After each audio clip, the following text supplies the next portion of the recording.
We begin in the Democratic Republic of Congo, where at least 6 people have been killed during anti-government protests. According to the United Nations, police fired tear gas to disperse a banned protest against President Joseph Kabila, organized by the Catholic Church on Sunday. Protesters are demanding that Kabila, whose term of office expired more than a year ago, should step down. Similar demonstrations 3 weeks ago led to a number of deaths. The UN peacekeeping mission MONUSCO says 94 people were arrested across the country. The widespread marches have been called by the country's Catholic Church, which appealed for a large but peaceful demonstration. The soldiers had firearms. They fired at least 5 bullets. My older sister was among the 5 shot. She lost a lot of blood. We too were there. There was nothing we could do. Let's get a clearer understanding on what's going on in the DRC. I'm joined in studio by Richard Moncrief. He's the Central Africa Director at the International Crisis Group. Thank you for joining us here on Africa Live. Now, we're seeing political tension rising in the DRC. Apart from the question of President Joseph Kabila's term, what else is fueling this unrest? Is it purely political? Well, the core issue is political and is around Joseph Kabila's future. There are other things fueling this. There's a lot of unrest in the east. There's people being killed, in particular in the Beni area, where there's some very nasty violence. And there's a feeling that the government hasn't got a grip on that it's not doing anything about it, or even worse, that it's complicit in some of that violence. There's also a catastrophic economic situation. But in people's minds, this is part of the political situation, that it's because of the political situation in Kinshasa being blocked that these other problems in people's lives can't be solved. So it does remain centrally a political issue. Yes. So we're seeing the Catholic Church now getting involved and asking people to come out in peaceful demonstrations there. As you've mentioned there, the government doesn't really seem to have a grip on this.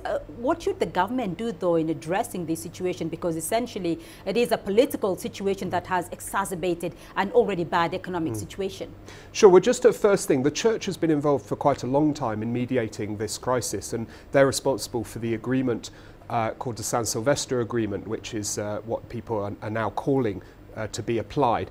The new dynamic going on at the moment is that this is the lay organisation of the church, so it's not necessarily the hierarchy, and this presents the government with a real dilemma because it's got real grassroots legitimacy and authenticity. You've got priests, you've got nuns, you've got people belonging to the church out protesting. The church and its lay organisations has a lot of popular support, so the government is faced with a really a significant problem here, because essentially the protesters are asking the government to leave power.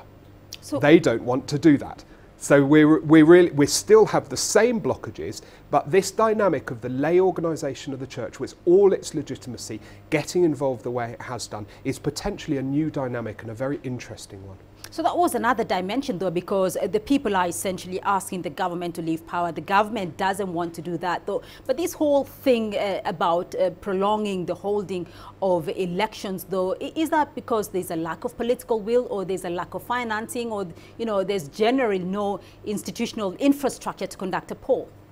Well, you know, DRC has conducted polls in the past. They had successful elections in 2006. They had less successful, but nevertheless they had elections in 2011, and they managed to organise them, and they organised them on a much shorter time frame than they have done at the moment. So the principal problem is political will. There are technical problems, but they could be overcome with the political will. So it's principally a standoff. It's a standoff between a population that wants change and a government that doesn't want to leave power. That's the basis of the problems that are occurring. And there's always a danger of international community fatigue when it comes to trying to resolve these issues of conflict in parts of the continent. Ultimately, of course, there are fewer conflicts on the continent. But in terms of the DRC, which has had a prolonged crisis, a prolonged conflict, what more should the international community be doing to avert further crisis? And what exactly has the international community been doing up until this point? Well, you're right to point to some degree of fatigue around the situation in DR Congo. That's absolutely right.